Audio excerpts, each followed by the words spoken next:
I'm just going to have to babble it out, and I might have to back up and correct myself, because what someone is talking about way upstairs is they're talking about that moment where upstairs it became very, very clear that the corporate charter wasn't going to change, the people at the helms of the speaking voices of corporate structure wasn't going to change, and there's this conversation of how to use resources. They're talking about that moment. And then they're also talking about these enormous telescopes that astronomers have to schedule to use for years in advance, because there's such a limited resource that the scheduling with them is very, very tight, because everybody wants to use them. And then they're talking about this vortex, this beacon, that we've been working to revive, that was alive for a long time. Big energy vortex, and not just big in the width, but big in the height. Went through lots of dimensions. And it was in the archipelago that includes Long Island. And they're talking about that. And they're talking about how it was alive a long time before what in Western civilizations we would call a bustling time in that archipelago, when there were many fewer humans living there, and not Europeans yet. No Europeans, none. Just a really diverse group of Native Americans lived in that archipelago. Oh, it's interesting because it's a diverse area now. Right? It's interesting when we start to research it. There were something like 13 tribes on Long Island alone, and not even including the other islands. And it had many different names, bunch of different languages, super diverse. Similar to now. Right, similar to now. And the focus upstairs keeps going back to the beacon. The beacon, which was that vortex that used to be this enormous, energetic, almost like a tractor beam. The structure. It looks like a cornucopia, but the funnel gets smaller as it goes up. And there's a similar sized funnel at the top end also. We don't know. I don't know. We're looking at the bottom end. But it was designed to draw people to it. And maybe people of many species. We're aware of this one species, but maybe other species also. I hear you. We don't know. And it did draw people to it, because we know the Europeans, that was one of the early states in the United States of America. That was one of the early colony areas. And it was colonized by the Dutch. It was New Amsterdam first. And then there was some transaction, and then it became New York. It's interesting. Right? And they're talking about those enormous telescopes. Who is scheduled to have access to that beacon right now? Oh, that's a really good question.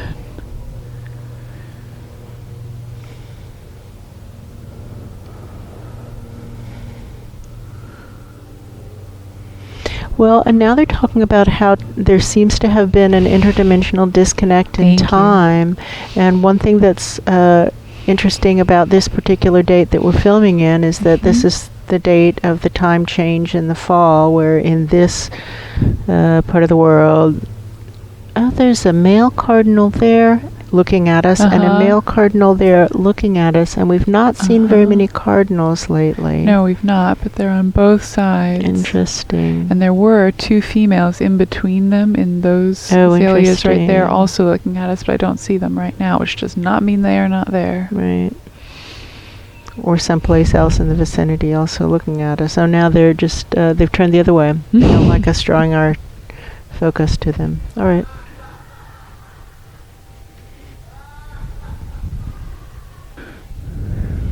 Well, it's possible that because of the time disconnecting between this dimension of ground zero and the dimensions upstairs that are supposed to be directing the activities here in ground zero planet Earth. Thank you. There's been apparently a big time disconnect that on our end seems to have lasted tens of thousands or maybe hundreds of thousands of years. That's right. And on their end seems to have lasted a couple minutes, maybe. A couple minutes.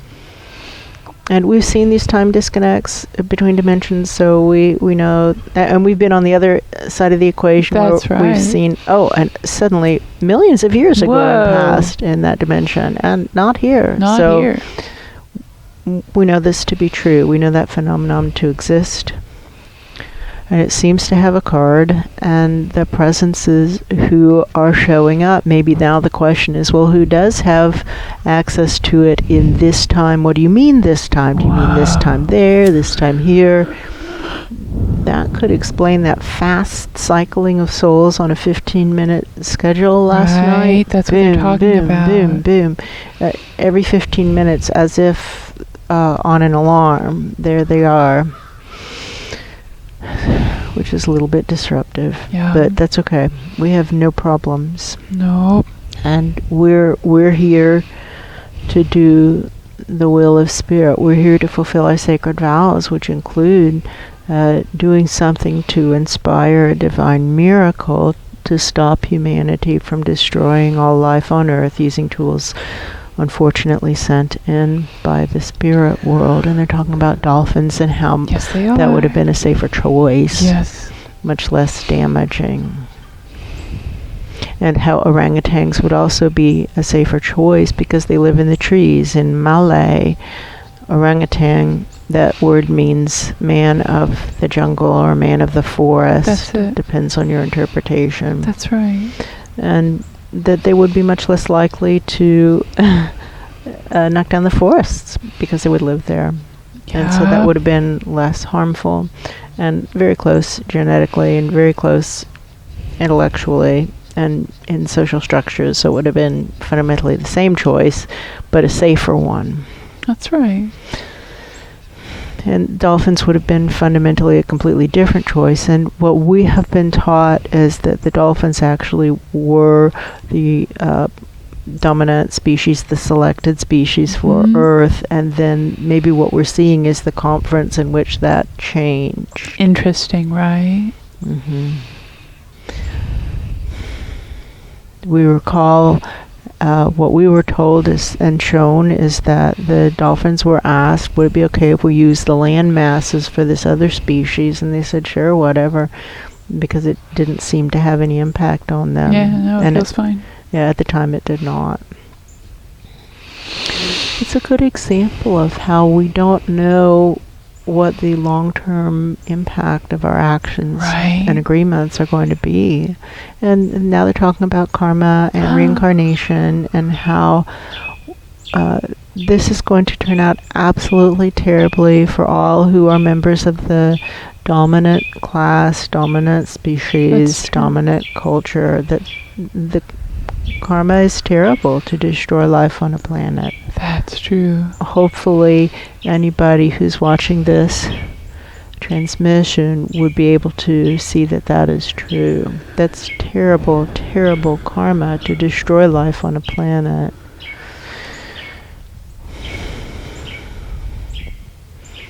And so it's incumbent on each of us to take active steps, as many as possible, as frequently as possible, to stop that destruction, to participate in speaking out against the destruction, to join an activist group near you if you are in an urban area or have access to activist groups, and if you don't have access, if you live in the country, then to find some other way to speak out on behalf of the suffering planet to stop this collective destruction. Or we are complicit in the destruction and share in the karmic burden. They're talking about many of the clients and students of our healing practice and how we think they all want to consider themselves good people. We think that is a universally shared attitude amongst our client base. Maybe that our one's client also, base also, you're just feeling that vibration. It feels, pretty. Everybody wants to consider that they are a good person. And we would say it's almost also universal that they're arguing with significant facets of their soul plan, and they argue with their actions. And our actions show who and what we really are. And so those two things don't fit into the same karmic box upstairs. They don't.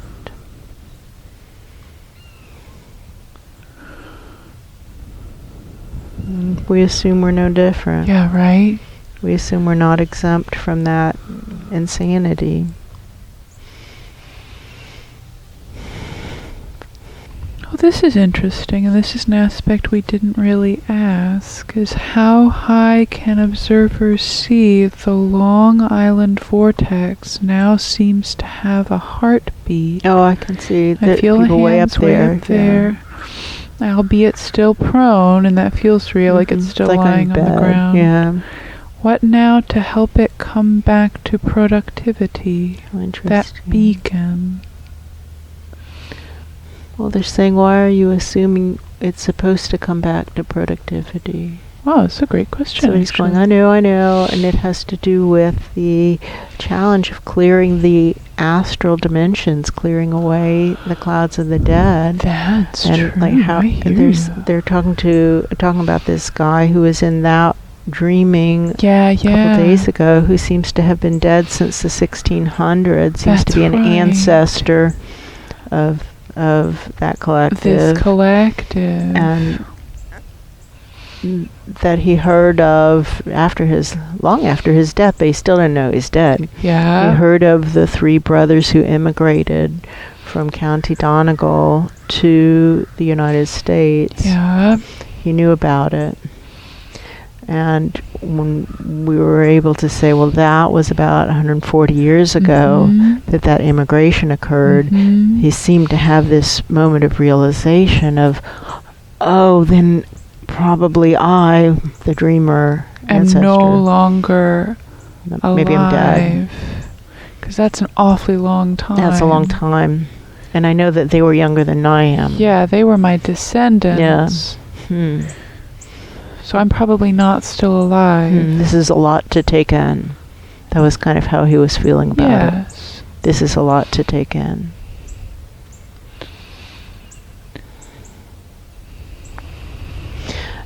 And he seemed just like a decent guy. But he did not know he was dead. And he's one of many, many, many, many, many. That's what's going on upstairs. And now what? And so when there's getting ready to be another mass die-off in this dimension, it's not getting ready to be. It's underway. The die-off is well underway. The Anthropocene extinction, the bioannihilation is well underway. We're just wrapping up life on Earth post-haste, as if it were a race, while not changing at all, not sacrificing anything, giving up nothing. Went to a restaurant for the first time in a really long time because of a business obligation for our volunteer work with this nature preserve. We had to go. That's what was happening. It's like, all right. And there was absolutely nothing on the menu that is philosophically supportable, morally defensible to eat. Nothing. There wasn't a single thing on that menu that was morally defensible to eat. The whole menu was incorrect, and so nothing's changed at all. Now what? How do we clear the astrals? That has to happen way above our pay grade, and so it has to happen way upstairs. How do we inspire that?